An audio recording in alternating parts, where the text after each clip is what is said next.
Welcome in, folks. You are listening to RFK Refugees. You have John here. You do not have your normal Ted here, but I have a different Ted who you may be interested in hearing from. Ted Ku-DiPietro of Loudoun United is here. Thank you for joining us, Ted. Thank you for having me. Yeah, absolutely. Congratulations on your new deal, your new signed deal. And I assume that was pretty much a formality at this point. You were ready to rock for 2021. Yeah. It's been a deal for a while now. Just had to put the pen to paper. So is it like that? Is it like this one year thing for your benefit, for the team's benefit? How is that just the way that Loudoun does it, or? I think that's standard for most USL contracts, but also being a young player, I think that's how it is being done. Flexibility for both parties. Yeah, that's good. So I think I know that I was not a really close follower of the DC United Academy, and I think I probably saw you first when everybody else saw you first, or a lot of people saw you first at the 2019 GA Cup, and the YouTube video that you had to have watched a couple times by now. I mean, I don't know how many times, but it's a pretty great goal. Probably watched a little bit. Talk to me about your academy experience and sort of the where you got from, where you started from, and to now where you're at now in the pros. What did that process look like for you? That process, it was crazy, to be honest. It was a really big transition because I played high school sophomore year and I played with Arlington, and then I went straight into the academy in the summer with the U17s, and then I basically went from a kid to an actual teenager, even though I was a teenager at that point. But yeah, it was really good. The process, it felt really good. I had a really good experience in the academy, especially the first 3 months being a little like wobbly and not knowing if I'll have a spot in the team because, I'm just some club team kid going into academy. And I started to excel more and more. And that year, I honestly think I grew twice as much of a player as I was before, with the help of, honestly, Ryan and the coaching staff and my teammates. And yeah. Was that common for kids to come in that late in the academy setup, or was it more common for people to be in there from the 14s and just sort of go on up? Or whatever the bottom, I don't know if it's 12s. I don't know what the youngest group they do or they do now at the academy. But I don't even know the youngest group they do, but I think it's more common for people to start younger through the academy, like kind of how they do in Europe. And honestly, I kind of wish I came into the academy system earlier, but that's just how things work out because most of the players like Griffin, Moses, Kevin, and people that have played with me at Loudoun, like Jacob, Jeremy, they all were there for a long time. But there were a couple people like Adam Lundegaard, two of my Arlington teammates, like they came late in the same year as me. So it was just a whole mix of things. But yeah. You mentioned Ryan Martin. What's it been like for you as a young player to have the continuity of coaching from that academy team now to your first professional team? I don't imagine that's typical circumstances for a lot of people on their first sort of professional deal, to have a familiar face and know someone who knows how they play and knows what they're good at. Yeah, it was really comforting having the same coach and everything. The thing that surprised me the most was we had a scrimmage. The first time I ever played with them, we had a scrimmage against, it was either the 20s or the 23 national team. It was one of the older national teams. And it was a scrimmage up in Maryland a while ago. And this was Ryan's first game and everything. He had a bunch of like different players like from DC sent down and like academy kids that he brought up for the first time. And he had the exact same thing that he would have on the board for the academy. And I was like, what? Like it did pretty funny. I'm not gonna lie. And that really just made it seem like more of a connection between the two worlds, Yeah, for sure. It's now old news. Now you've got 2 seasons under your belt, but I think it's worth bringing up. First goal, first red card in the same game. I think I have in my notes here. It's a very Ben Olsen-esque achievement. Was Yeah. that your first red card? I was looking through, so I was trying to find academy records and I didn't see any red cards on your docket. Was that your first red card with DC slash since you were Yeah. a kid? Yeah. That was my first professional red. That was my first since academy. I think the last red card I ever got was like U14. And that was it was like, oh my God. It It was was a so straight long. red too, right? I'm trying to remember. I'm remembering watching the game. I believe it was a straight red, right? It was extremely naive of me to do what I did. So I think it worked out. I think it was a win too. It was a 4-1 win. Is that right? Was that what? No, it was. Never mind. If it wasn't, it's okay. I just remembered that. I remember that happening. Like, hey, goal! Oh, that's gonna be some highs and lows in this game for sure. I don't know if there's a. I don't know if you had to do laps or something after the fact. I don't know why you like maybe sort of no, buying in the locker room, give you some business. I went straight back to the locker room and I was like, what am I doing? And then when we got back into the locker room, Ryan said, good job, guys, and everything. He gave us a little talk. And then he was like, Ku, you're with the academy this weekend. That's fair. That's fair. Yeah. So let's talk about 2020, which was a weird season if there ever was a weird season. Lots of stop and start. There was no ability between, as in previous years for the young players on DC United to go to traffic back and forth. So I mean, I'm sure with roster, I remember talking to Ryan at the beginning of the year. I know that was an open question. So roster construction was probably taking into account having those players at the disposal. So it was a rough season for the team. There's no way around that as far as the results go. You personally, 9 games, 1 goal, dealt with some injuries. Assess how. I mean, you almost have to throw that last year out because it was so weird. But what did you get out of that year? What did you of the experience you did get? What did you find valuable, and what are you bringing into this season with that in mind? I think the thing I would take away from it as most valuable was the break we had, because the season was it was like you said, not the yeah, and the period, I don't even remember the time period. I think it was like 1 or 2 months, but that time period allowed me to grow more as a person and a player than I think. I would say it's the most I've grown, second to when I was in the academy, on the mental side of the game. And I started doing more disciplinary stuff, reading, everything, focusing on the mental side of the game. I would take away that as most valuable, because I think that's where I grew the most. Even though if I didn't have the injuries this past year, I think I would have had a better year, obviously, and had more games under my belt and hopefully more goals or assists. And that's what I would take away from it, to be honest. I really liked everything that Ryan was sending out and the coaching staff was sending out, whether it was books to read or articles to read and little homework that we had to do. But yeah. Yeah, I saw your interview with him on his on Ryan's short-lived and hopefully maybe coming back this year podcast, talking about that with you, talking about the speakers they had come in, and you were talking about how excited you were about sort of honing the mental aspect of the game and seeing what the other professionals are doing internationally. Like, what do the best do, and how can I bring that to what I'm doing here in Loudoun? So I thought that was, particularly for your age, exceedingly, like, you're focusing on the right stuff, particularly when the stuff on the field is not something you can control. So what can you control is preparing and being mentally strong and resilient. So I thought that was good.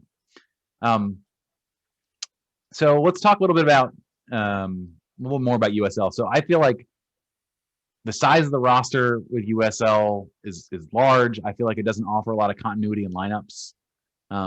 It seemed like there was a lot of in and out last year. Last year, obviously, is last year, but even so, since Loudoun has started, I've noticed that the lineups change a lot, sometimes by necessity, sometimes by tactics, I'm sure, by Coach Martin, but also just, players will come in the middle of the season and then start immediately and then start the rest of the year. Center back pairings come in like that.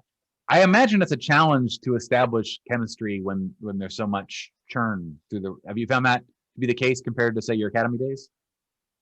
Yeah, Yeah, because with the academy, you didn't have to do as much running. The fields weren't as big. There weren't as many injuries.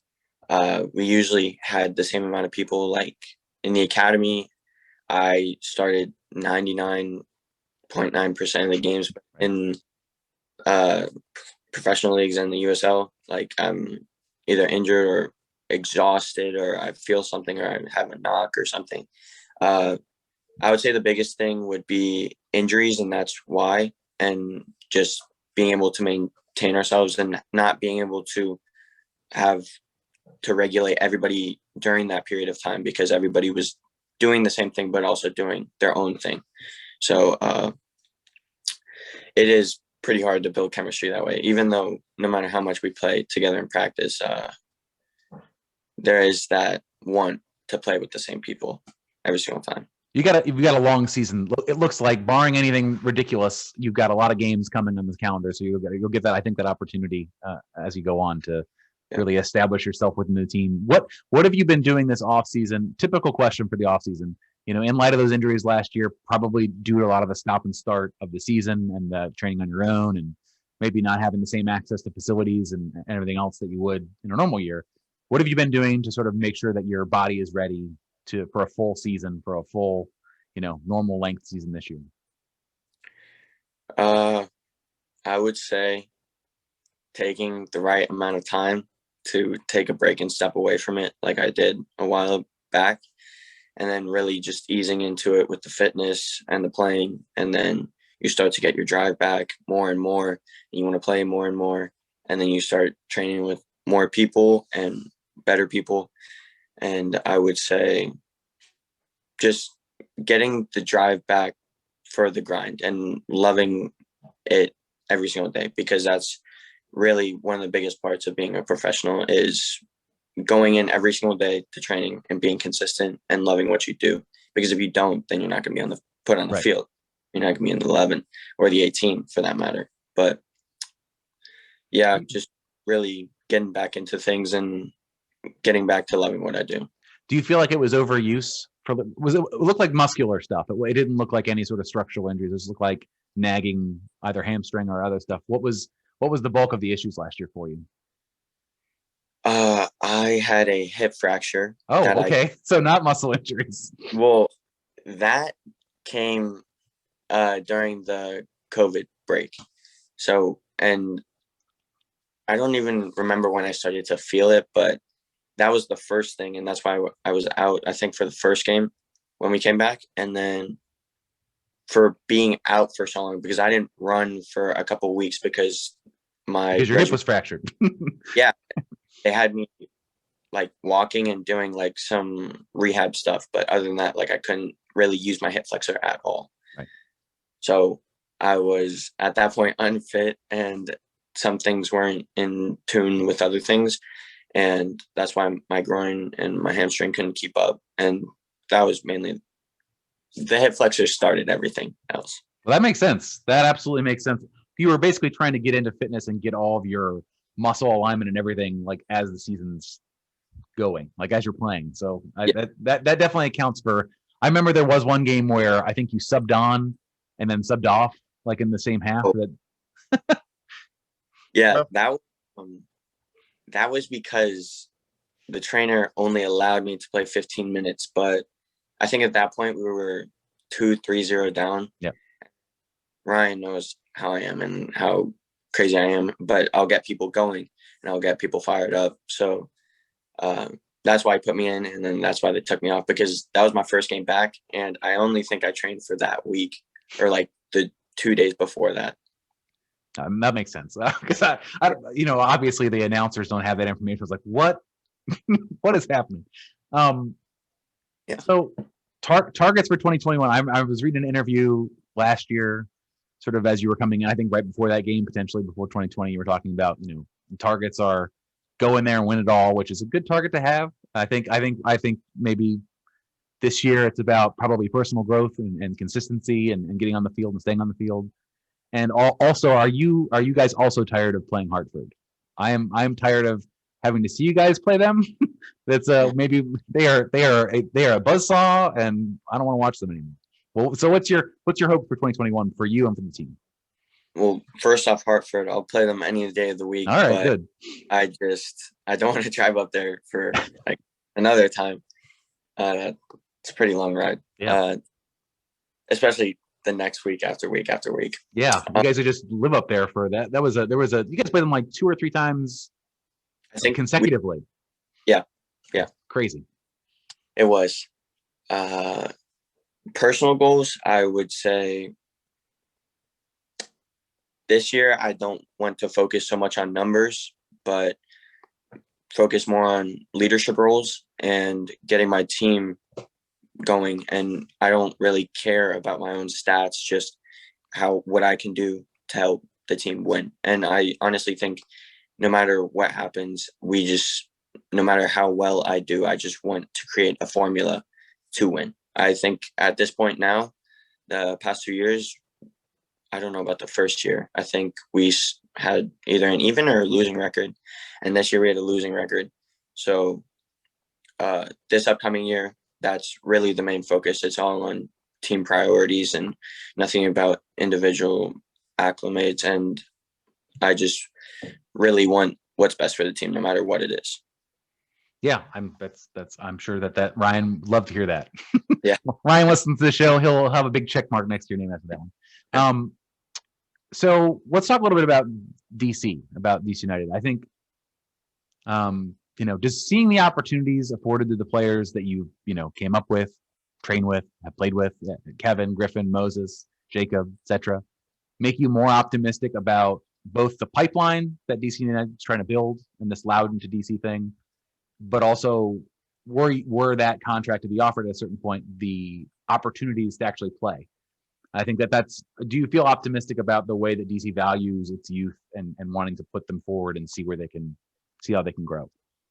Yeah, of course. The past couple of years, when after Griffin signed, they started signing more homegrowns, and obviously that makes everybody more optimistic in the academy. And no matter how young you are in the academy, you're going to see that and shoot for that goal if you want to become a professional. And I think Griffin really set the stone, even though there were homegrowns before him. Mm-hmm. I think he really had any other homegrown to go off of because it was such a new time, and he kind of had to do everything on his own, even though I'm sure he had people like Paul and Bill and anybody in the first team that was willing to help him. But I know he's helped Kevin and Moses and now Jacob with the whole transition and everything. And I think Jacob's signing is really, really good for the Loudoun perspective because he started playing with Loudoun. They liked what they saw, and then he went up and he signed a first team contract, which is really good for him.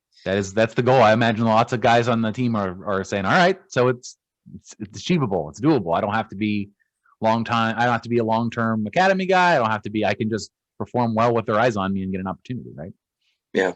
And I think Jacob did a really good job with that, and I'm glad that he signed that contract because it does create that pipeline for other players. What are the senior team players? I know you guys have a lot of opportunities where you train together, and I think even more so maybe when you guys are all in the same spot in the summer. But what are those players like with the Loudoun guys? With you particularly, are they supportive, or are they giving you stick because you're kids and that this is sort of the opportunity to get to do that on the field? What's that like? What's that dynamic? I think they'll give us sticks sometimes, like carrying equipment, but I mean that's the normal stuff, right? And other than that, no, not really. But in the Loudoun area, I do like to get at the older guys and call them old men and stuff like that, just to put them in their place. They love that. I'm sure that they're big fans of that because they're like 27. You're like, you old man, boomer. Peebo, yeah. I think Peebo at the beginning of the season last year was talking about everyone was calling him a veteran. He's like, I'm 27 years old. Like, yeah, I still pay the same amount of money for car rentals that you do. I'm like, I'm not even at that level. I'm considered a young person, but yeah. Yeah, I remember an article came out. The USL put it out, and Peebo saw it, and they said something about his age. I think they made him like 2 years older in the article. Like, I'm not 29 or 28. Right. That's what made him retire. He was like, if you're gonna age me, I'm gonna just retire. Yeah, If that's how old I am, I better get out of here. yeah. So it's not they're not picking on you necessarily, but there is a little bit of ribbing there from the DC guys. Not now. I wouldn't say so because I've been in the team, and when Loudoun guys go up, DC guys completely respect us. No hate there, or it's all love. And but when I did first come in to Loudoun as an academy kid, there is a little bit like you're at the bottom, and you gotta make your way up. And I think I've done as best I can to get up that order. But still, when the academy kids come through, you put them in the middle. It's youngest in for rondos and stuff like that, and you just got to make them spin in circles. Right, so, right. Yeah. Sure, you got to. I think that's fair. I think that they should expect that too. I don't know if you have an answer for this yet because you still haven't started camp yet, and I don't know what sort of your conversations have been with Coach Martin. But in the past, there was a big concentrated effort between Olsen's staff and Martin's staff to say, all right, we're going to try to play similarly. We want to have continuity between the Loudoun and the big team. You've got a new coach coming in DC, new ideas, new formations, new philosophies. I'm wondering if that has been and I'll have Ryan on in a couple weeks. So if you don't know, that's fine. But has that sort of been communicated? Like, all right, well, this is the new plan. We're going to change. Maybe we're going to have to change things up. Maybe you're going to be expected to do different things. Has that conversation happened yet? To your knowledge? That has not happened yet, but I know that Ryan will, no matter what, he will want to play the right way. And I know with the new DC coach coming in and what I have heard and seen from his teams, I know he was a great player, and I also know that he's a great coach. And I know he's here to play real correct football and not just kickball and defend. So we're excited. I think you guys are excited about that. I think we're excited about that.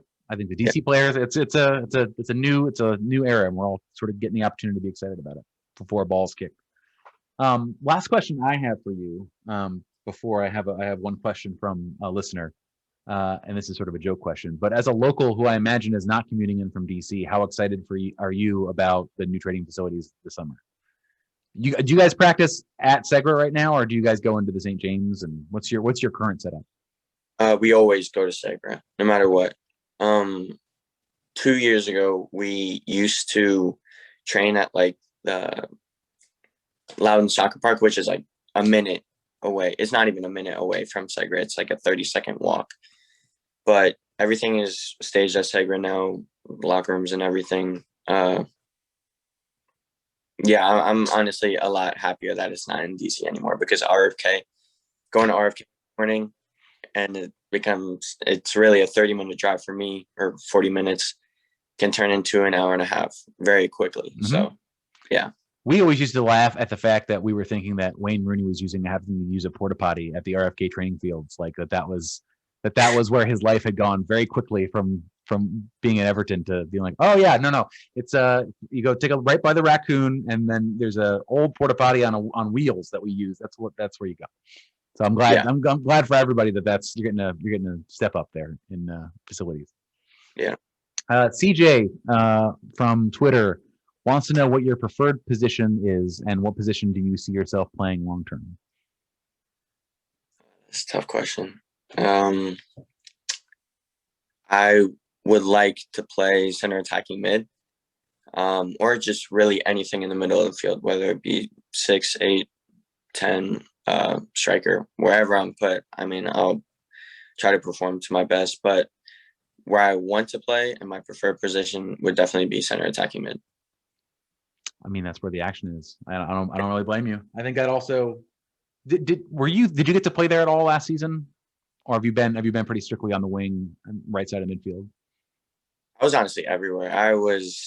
I played 8 when we got 2 red cards and 2 red cards in one game, and then 1 red card in another game, and I think I played 8 for both of those games. Then I played 10 like the last 5 or 6 games I played, and then the rest I was on the wing. I started off on the wing, then I went to center attacking mid, and I think I played 9 game with 4-2. I'm hoping that USL officiating gives you guys a little bit of a break this year. It seemed like there were a tremendous amount of red cards, so many games not finished with 11. So I'm hoping that this changes next year. For Ryan having to invent formations with 9 guys and 7 guys or whatever the hell he has to do, I'm sure he's looking forward to that.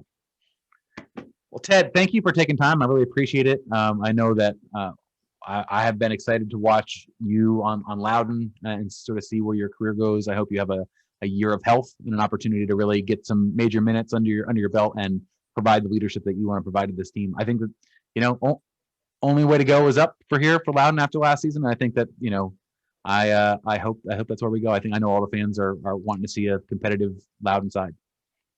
Thank you, man. I appreciate it. Thank you for having me.